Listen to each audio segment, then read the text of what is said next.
আমাদের ইউরোপিয়ান যারা আমরা ভিসা প্রত্যাশী আছি, আমরা দেখা যাচ্ছে আমাদের অনেক ধরনের জটিলতার শিকার হইতে হয়। ধরেন আমাদের বাংলাদেশে কোনো কনসুলার নাই বা বিএসএফ যে আমাদের যে অ্যাম্বাসিগুলো এগুলার নাই, এর জন্য আমাদের যাইতে হচ্ছে গিয়ে ইন্ডিয়াতে অথবা নেপালে।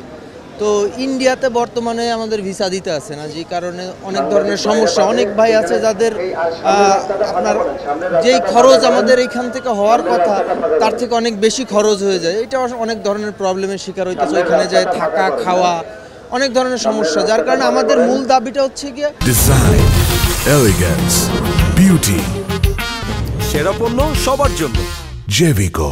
যে আমরা কেন বাইরের দেশে আমাদের ভিসার কারণে আমাদের বাংলাদেশ থেকে আমরা কেন বাইরের দেশ থেকে আমরা এই জিনিসটা এই সার্ভিসটা নিতে যাব।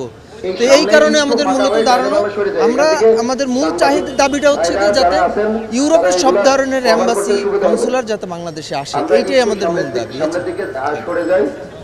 ইন্ডিয়ান ভিসা পেতে খুবই কষ্ট হচ্ছে এবং ইন্ডিয়ান ভিসা বন্ধ হয়ে গেছে। তার কারণে আমরা চাচ্ছি যে বাংলাদেশে অন্তত একটা কনসুলেট অফিস হোক, যেন বাংলাদেশের ভাইরা যেন নির্বিঘ্নে এবং সুন্দরভাবে যেন অ্যাম্বাসিগুলো ফেস করতে পারে।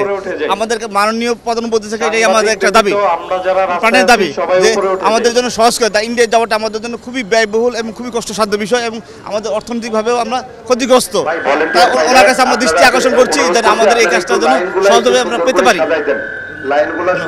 মানে আমরা প্রায় ৪-৫ হাজার মতো স্টুডেন্ট এবং যারা সিজনাল চাকরির জন্য খুঁজতেছে এবং নতুন নতুন শ্রমবাজারও খুলেছে এবং বর্তমান সরকার আসার পরে পরবর্তীতে অন্যান্য প্রতিষ্ঠান সহজ আসছে, যেমন কিছু জায়গায় আসছে। কিন্তু এই ইন্ডিয়ান ভিসার জন্য বিশেষ করে পোল্যান্ড, তারপরে হলো যে ক্রোয়েশিয়া, আমাদেরকে 3 মাস 2 মাস থাকা হচ্ছে। এটার জন্য অনেকের জন্য কঠিন এবং অনেক জন্য ব্যয় সহ।